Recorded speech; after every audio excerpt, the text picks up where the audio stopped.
दोस्तों नमस्कार, मेरा नाम प्रशांत है और आप देखना शुरू कर चुके हैं आपका अपना चैनल द कॉन्फ्लिक्ट लेंस। एक तरफ डोनाल्ड ट्रंप जो है ईरान पर दोबारा हमले की तैयारी कर चुका है। ब्रैड कूपर ने एक 45 मिनट तक, लगभग पौने घंटे तक डोनाल्ड ट्रंप को ब्रीफिंग दी। ईरान पर संभावित हमले को लेकर के पूरी रूपरेखा रणनीति तय की गई है। दूसरी तरफ ईरान 4 कदम आगे है। अमेरिका के बिछाए गए जाल पर उसने हमले शुरू करने, एक तरीके से हमले करने शुरू कर दिए हैं। एक बड़ा अटैक ईरान ने किया है और यह हमला हुआ है ईरान से सटे हुए इराक के बॉर्डर के पर। बताया यह जा रहा है कि ईरान ने यह हमला एंटी ईरान जो सेपरेटिस्ट हैं उनके कैंप पर किया और उसमें बताया जा रहा है कि भारी नुकसान हुआ है। पूरा का पूरा इलाका जो है वो दहल उठा है। उससे जुड़ी अभी मैं खबर बताऊंगा। दूसरी तरफ ईरान के आसमान पर ड्रोन मंडराते हुए देखे गए। उसके बाद ईरान ने अपना एयर डिफेंस सिस्टम एक्टिव किया। कहा जा रहा है कि ड्रोन जो है उसके बाद या तो मार गिराए गए हैं या फिर जो है वो बच निकले हैं। ऐसी खबर निकल के सामने आ रही है। हालांकि अभी तक इसको लेकर के ईरान की तरफ से कोई बात निकल के सामने नहीं आई है। इस तरीके की खबरें चल रही हैं। दूसरी तरफ लेबनान में इजराइल ने अपनी वापसी इजराइल की तरफ आईडीएफ ने शुरू कर दी है। उसके पीछे एक बड़ी वजह मानी जा रही है कि जो हाल फिलहाल में हिजबुल्लाह ने अपने एफपीवी ड्रोन का इस्तेमाल आईडीएफ पर करना शुरू किया, उसके बाद से लगातार इजरायली सैनिक मारे जा रहे हैं, घायल हो रहे हैं, जिसकी वजह से कई ब्रिगेड के जो सैनिक हैं उनको वापस बुला लिया गया है। बहुत सारी खबरें हैं। इसके अलावा भी गजा में कस्साम ब्रिगेड ने एक बड़ा कारनामा अंजाम दिया है, उससे भी जुड़ी खबर दिखाऊंगा। लेकिन सबसे पहले ये विजुअल देखिए। ये इराक का इरबिल इलाके में ये अटैक किया रात में ईरान ने। ये प्रेस टीवी के हवाले से खबर है।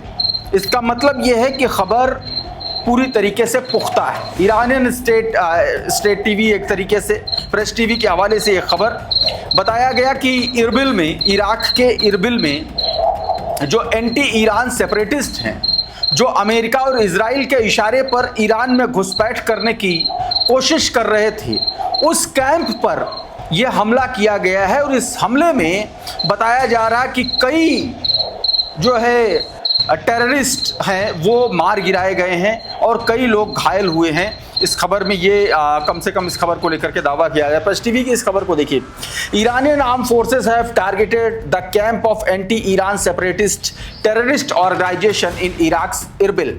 इराक के इरबिल में एंटी ईरान सेपरेटिस्ट का जो टेररिस्ट ऑर्गेनाइजेशन है, जो उसका कैंप था, वहां पर ईरान ने एक बड़ा पावरफुल हमला किया है और उस हमले में बताया जा रहा है कि भारी नुकसान हुआ है।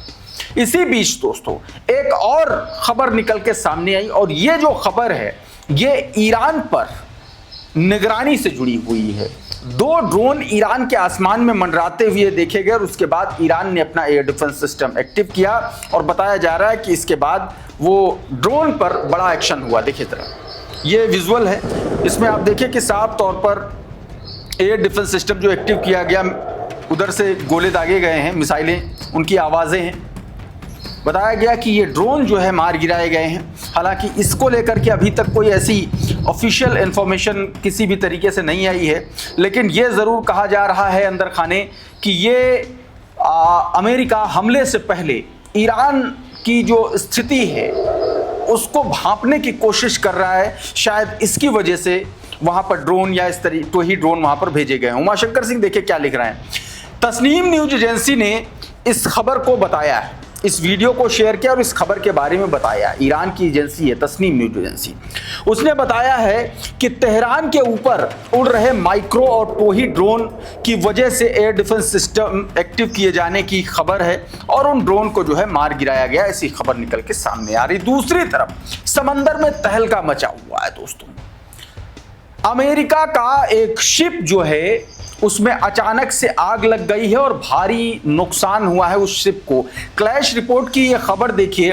अ major fire aboard Arleigh Burke class guided missile destroyer USS Higgins disabled the ship causing a full loss of power and the propulsion.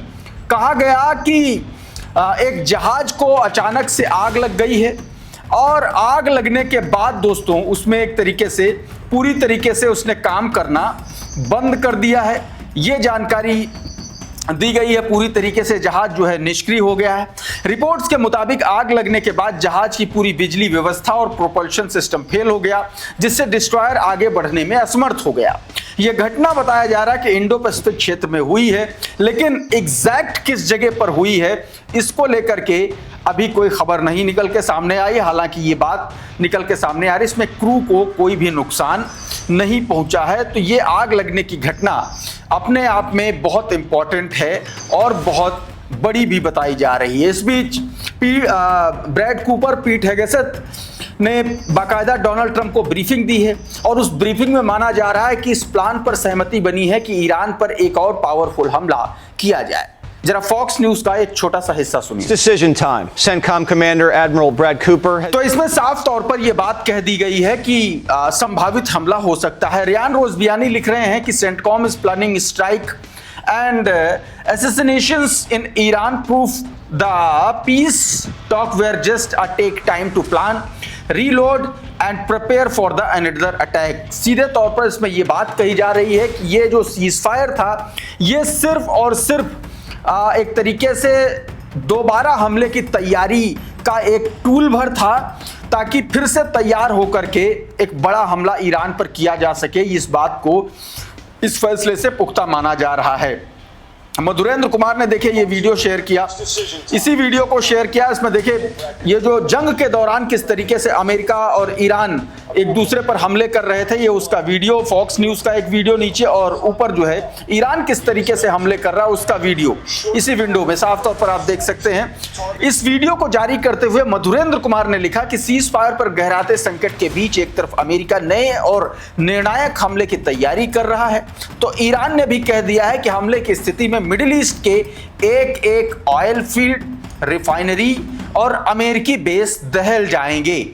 मतलब साफ साफ है कि अगर यह हमला ईरान पर होता है तो इस बार जो ईरान हमला करेगा वो पहले से कहीं ज्यादा प्रिसाइज, कहीं ज्यादा खतरनाक और कहीं ज्यादा इंपैक्टफुल होगा। यह बात इसमें एक तरीके से कह दी गई है, बता दी गई है। दूसरी तरफ एक और बयान आया पीट हेगेसेथ को लेकर के, किस तरीके से पीट हेगेसेथ जो है फंसा हुआ है अमेरिकियों के बीच।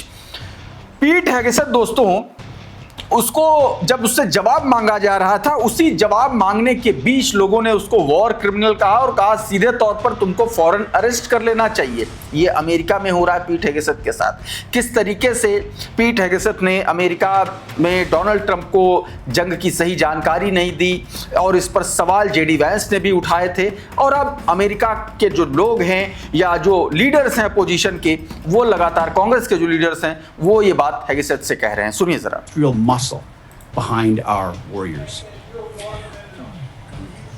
और दूसरी तरफ मुस्तफा अली खामेनी ने साफ साफ कह दिया है कि अमेरिका की मिडिल ईस्ट में मौजूदगी सिर्फ एक जगह हो सकती है और वो है समंदर की गहराई में, यानी कि पानी में दफन कर देने की बात कही है मुस्तफा खामेनी ने।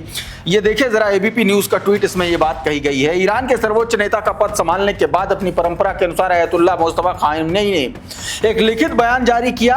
उन्होंने कहा कि ईरान अपनी परमाणु और मिसाइल क्षमताओं की रक्षा करेगा। ईरान के सर्वोच्च नेता का यह बयान काफी सख्ती भरा नजर आता है। इसे ईरान के सरकारी टीवी एंकर ने पढ़कर सुनाया।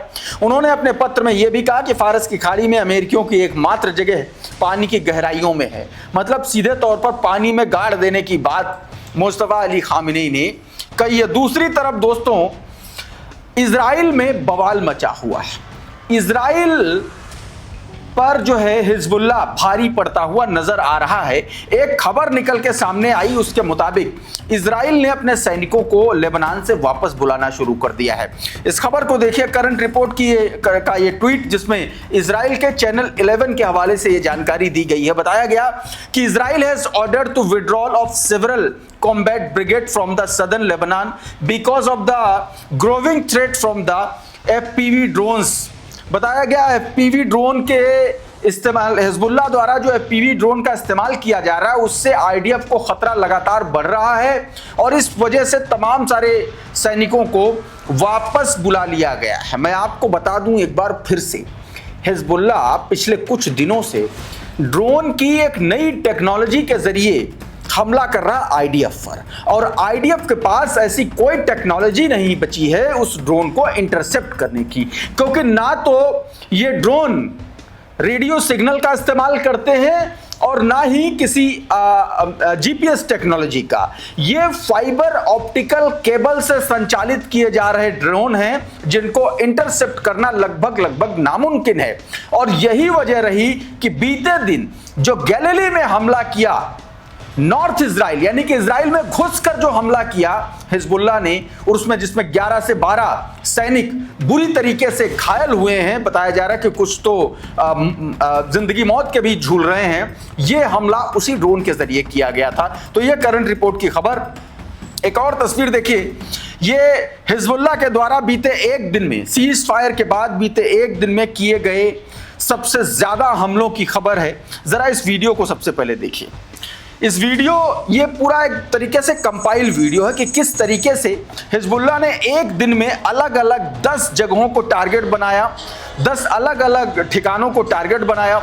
इसमें दावा ये किया जा रहा है कि उसने जो है इस पूरे दिन में 4 मार्कवा टैंकों को हिट किया, एक हर्मस 450 ड्रोन जो इजराइल का है उसको मार गिराया, 12 इजरायली सोल्जर्स को घायल किया, और इसके अलावा कई अन्य जगहों पर भी उसने जो है अटैक किया है।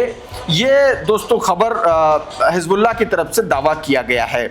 इस बीच दोस्तों जो गैलीली में अटैक हुआ था बीते दिन, उसका एक और विजुअल निकल के सामने आया है। जरा देखिए, ये अभी तक, मतलब आप सोचिए कि ये आज सुबह का विजुअल है और ये किस तरीके से अभी भी आग वहां पर भड़की हुई थी और पानी से लगातार उसको बुझाने की कोशिश की जा रही है।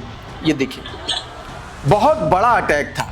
इसमें घायल होने की बात जरूर कही जा रही है, लेकिन जिस तरीके से जो अटैक की इंटेंसिटी समझ में आ रही है, इसमें मतलब आप समझिए कि पूरी टुकड़ी एक तरीके से उड़ाई थी। बहुत सारे लोग इसमें हो सकता है कि मारे गए हों। हालांकि अभी तक इजराइल की तरफ से इसका कोई कंफर्मेशन नहीं आया। एक खबर आई है निकल के सामने जिसमें बीते दिन एक हमले में इजराइल का एक सोल्जर मारा गया है। आपकी स्क्रीन पर ये उसकी तस्वीर है।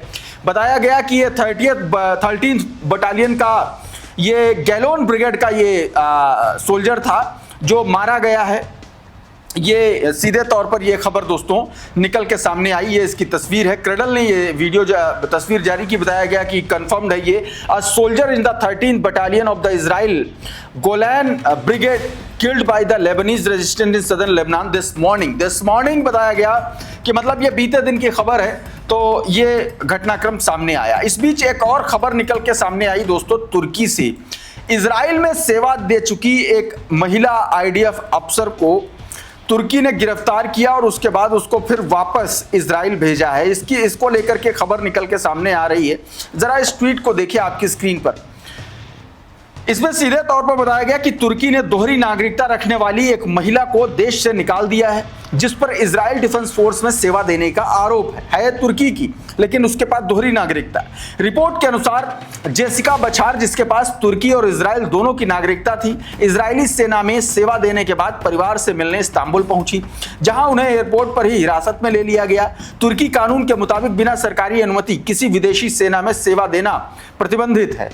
मतलब बिना उसके इजराइल आईडीएफ में भर्ती हो गई थी। बताया जा रहा है कि बाद में एक संयुक्त अमेरिकी इजरायली प्रयास के जरिए उन्हें तुर्की से निकालकर इजराइल भेज दिया गया। इसके बाद उन पर भविष्य में तुर्की में प्रवेश पर प्रतिबंध लगा दिया गया है। तो ये एक खबर अपने आप में बड़ी खबर है। उधर कसाम ब्रिगेड ने बड़ा अटैक किया। जरा इस विजुअल को देखिए, ये जबरदस्त अटैक किया। ये 2 दिन पहले की घटना है, हैप्पी सिटी इलाका, और वहां पर खान यूनुस में ये किस तरीके से जो इजरायली समर्थित मिलिशिया हैं उन पर अटैक किया कसाम ब्रिगेड ने। ये उसका वीडियो है, आप देखिए साफ तौर पर किस तरीके से अटैक किया गया, धमाका किया। फिर उसके बाद दोस्तों ये तमाम सारे जो लड़ाके थे कसाम ब्रिगेड के, उन्होंने अटैक कर दिया और बताया ये है कि तमाम सारे लोग इसमें घायल हुए हैं, मारे गए हैं। और ये वो लड़ाकों की तस्वीर है जिन्होंने ये अटैक किया, जिन्होंने इस पूरे हमले की जिम्मेदारी ली है उस इजराइल समर्थित मिलिशिया गैंग पर दोस्तों। तो ये जानकारी अपने आप में बड़ी खबर है गजा की तरफ से। इस वीडियो में बहरहाल इतना ही। बहुत बहुत शुक्रिया, बहुत बहुत धन्यवाद। आप जुड़े रहिए आपके अपने channel the conflict lens TCL के साथ। नमस्कार।